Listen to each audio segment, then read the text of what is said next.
दिल्ली देश का पहला ऐसा राज्य बन गया है जहां पर कोरोना के इलाज के लिए प्लाज्मा थेरेपी का इस्तेमाल किया गया।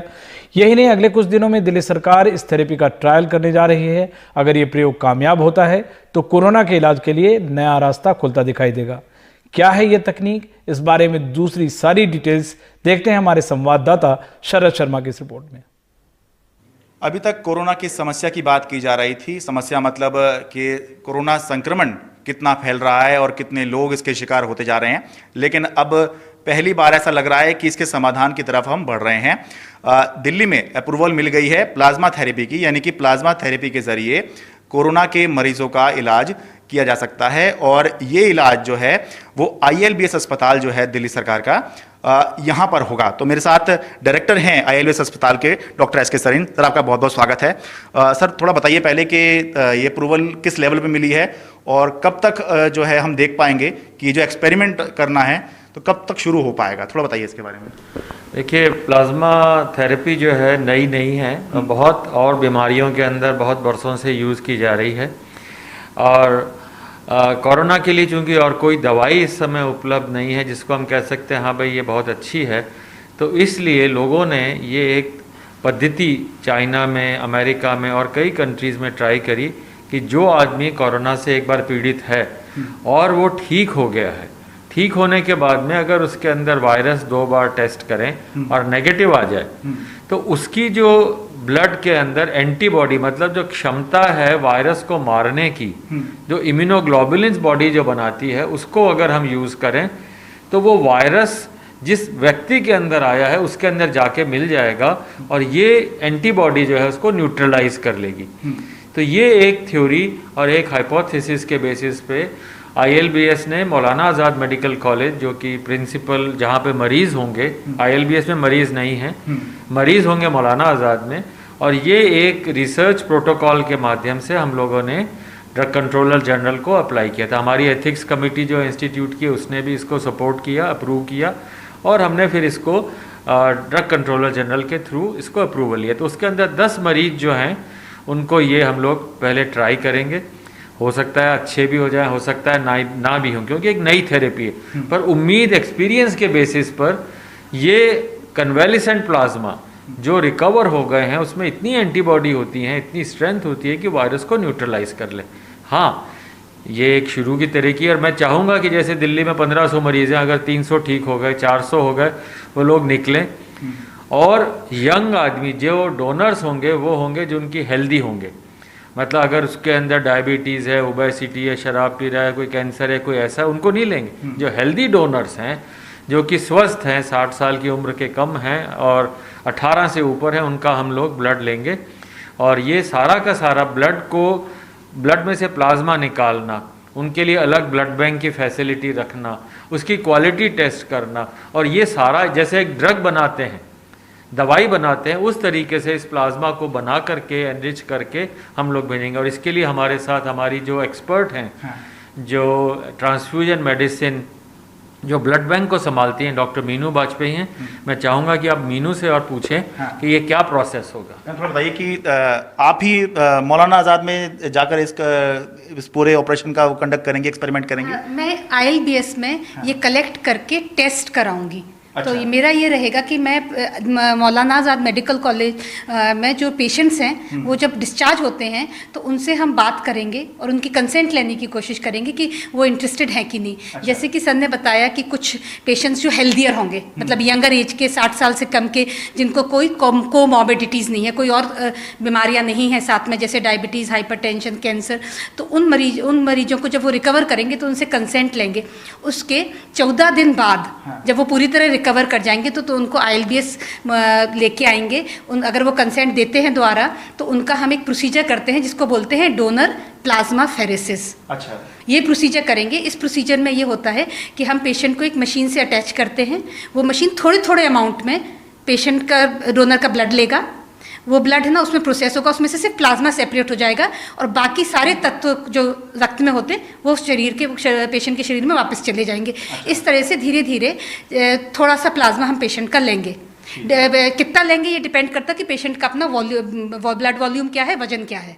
उस पर डिपेंड करता है, सेफ अमाउंट लेते हैं और इसमें कोई रेड सेल का लॉस नहीं होता। थोड़ा सा आम लोगों के लिए समझा दीजिए कि ये टेक्निक क्या है, कि कैसे किसी जो व्यक्ति बीमार हुआ उसके ब्लड में से क्या निकाल कर किसी दूसरे के ब्लड में डाला जाएगा जिससे कि वो ठीक हो जाए। क्या होता है कि जब हमें कोई भी बीमारी होती है ना, तो हमारी जो शरीर की प्रतिरोधक शक्ति होती है किसी भी बीमारी से लड़ने की, वो एंटीबॉडीज़ के थ्रू होती है। उस बीमारी के अंदर ब्लड में एंटीबॉडीज़ बनती हैं। तो बताएं, दो पार्ट्स होते हैं, एक होता है इलाज, एक होता है नेचर। जो नेचर है वो एंटीबॉडीज़ प्रोड्यूस करता है, या ना हमारा शरीर, और दवाइयाँ हमें हेल्प करती हैं फाइट करने में। लेकिन बेसिकली बॉडी की अपनी इम्यूनिटी बहुत इंपॉर्टेंट होती है किसी भी बीमारी से लड़ने के लिए। तो ये एंटीबॉडी शरीर बनाता है। ये वाली एंटीबॉडीज़ हम प्लाज्माफेरेसिस के द्वारा निकालेंगे, उनको टेस्ट करेंगे कि इसमें कितनी एंटीबॉडीज़ हैं, फिर उसको फ्रीज करके स्टोर कर लेंगे, और जब भी किसी पेशेंट को देंगे तो उसकी जो ऑलरेडी इम्यूनिटी है, जो उस समय वीक है क्योंकि वो बहुत बीमार है, उसमें ऐड कर देगा। तो ये उसकी प्रतिरोधक, जो बीमारी की प्रतिरोधक शक्ति है वो बढ़ जाएगी, और वो चांसेस है कि वो ज़्यादा चांसेस है कि वो ठीक हो जाए। हाँ सर, तो कब से आप बता रहे हैं कि कब से ये एक्सपेरिमेंट जो है ये शुरू हो सकता है, और पहले राउंड में कितने लोगों पर करेंगे बता रहे हैं? देखिए, अभी तो सबसे पहले डोनर्स का है। हमारे जो मेन कोलैबोरेटर हैं वो मौलाना आज़ाद में डॉक्टर सुरेश हैं, जो मेडिसिन के डायरेक्टर प्रोफेसर हैं, बहुत इंटेलिजेंट नोडल ऑफिसर हैं और एक्सपर्ट हैं। तो अब हमें पेशेंट लेने कौन से हैं? जैसे अगर कोरोना हो जाए और कोई उसके सिम्टम्स ही नहीं हो, भाई खाली वायरस है, ना खांसी है, ना बुखार है, ना गला खराब है, ऐसे मरीज को तो नहीं देंगे। तो उन मरीजों को जो कि बहुत सिक हैं, जैसे उनका रेस्पिरेशन 30 से ज़्यादा है, मतलब सांस 1 मिनट में 30 बार ले रहा हो, या ऑक्सीजन उसकी 93% से कम हो गई हो, या लंग्स में सीटी के अंदर बहुत सारे चेंजेस हों, या वेंटिलेटर पे जाने वाली हालत में, जिसको मालूम है कि भाई और दवाइयाँ नहीं हैं, ऐसे सिक मरीज को, चूंकि और कोई ऑल्टरनेटिव इस समय नहीं है, इसलिए ये एक ट्रायल के तौर पर हम लोग उसको देंगे।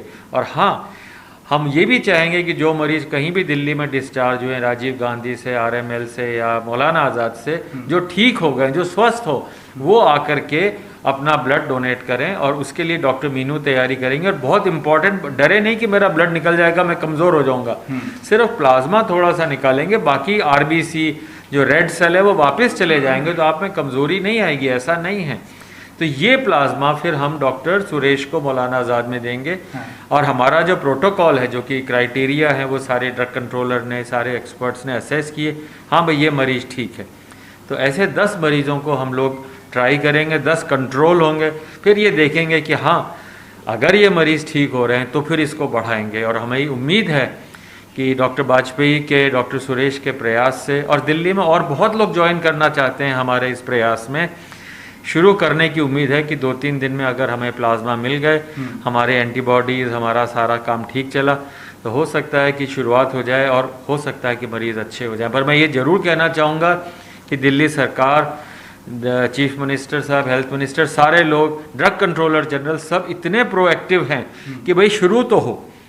अब जरूरी नहीं कि हर चीज़ अच्छी होती है जो आप सोचते हैं, पर हाँ कोशिश, उम्मीद इससे बहुत है, बहुत उम्मीद है। और पूरी टीम लगी हुई है हमारे यहाँ, सारे लोग टेस्टिंग के अंदर, कंट्रोल के अंदर, पैकेजिंग में, सारा अलग ब्लड बैंक का एरिया डॉक्टर वाजपेयी ने बनाया है, वहाँ डोनर आएंगे, उनका सारा ध्यान रखा जाएगा, उनसे और लोग इन्फेक्ट नहीं, वो सारा भी तैयारी कर ली गई है। तो मैं चाहूँगा कि जो डिस्चार्ज हो रहे हों, जो मरीज स्वस्थ हों, उन अपना कॉन्टैक्ट नंबर दें, हमारी टीम वहाँ पर है, वो टीम उन लोगों को बुलाएगी, उनसे अगर एग्री कर जाएंगे, उनकी घबराहट दूर करेंगे, परेशानी, फिर वो अपना ब्लड दें।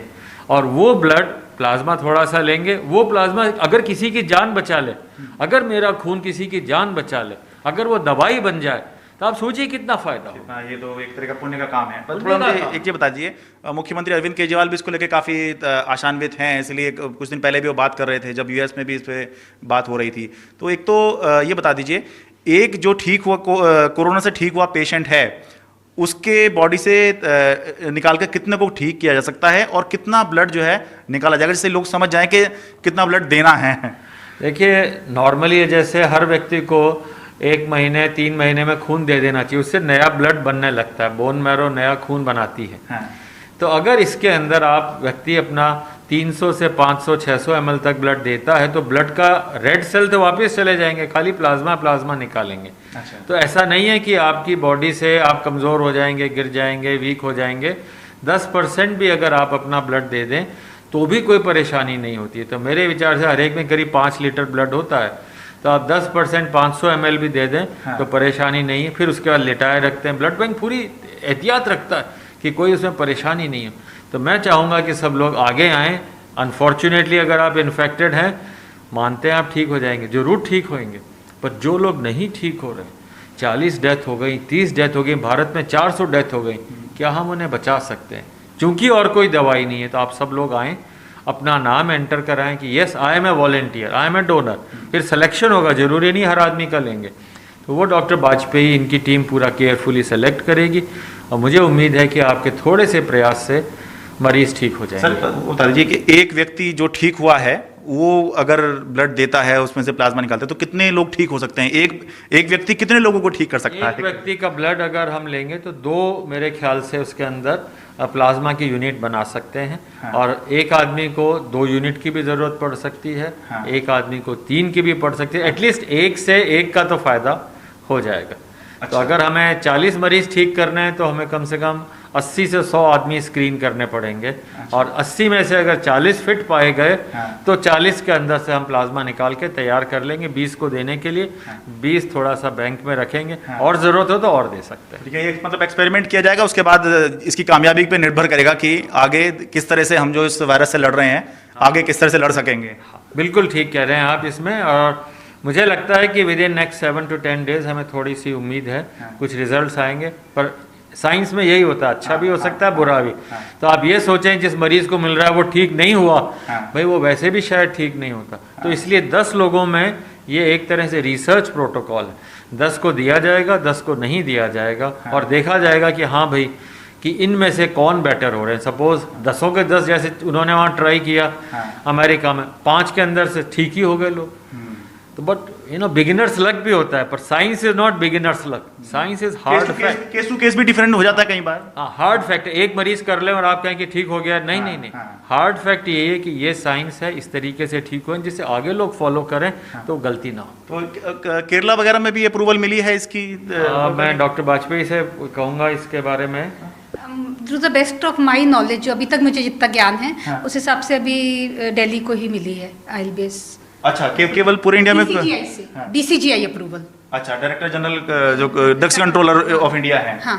ठीक है, ठीक है। तो कुल मिलाकर ये बात है कि साथ ही हाथ बढ़ाना कि लोग आगे आए, जिससे कि वो अपना ब्लड में से वो हिस्सा दे सकें, जिससे कि कोई दूसरा जो है ठीक हो सकता है। और जैसे कि डॉक्टर सलीम भी बता रहे हैं कि ब्लड देने से आपको कोई नुकसान नहीं होता है, बाकी नया ब्लड जो आपके अंदर बनता है। तो यही अपील है कि लोग ब्लड दें, जिससे कि अगर वैक्सीन एक तरह से बन जाए, यही वैक्सीन होगी अगर कामयाब हो जाए, तो जो लॉकडाउन में हम लोग सब फंसे हुए हैं वो लॉकडाउन में हम नहीं फंसेंगे और वापस जो है हमारी ज़िंदगी चल सकेगी। दिल्ली से अपने कैमरा सहयोगी सुशील लाठी के साथ मैं शरद शर्मा, NDTV इंडिया।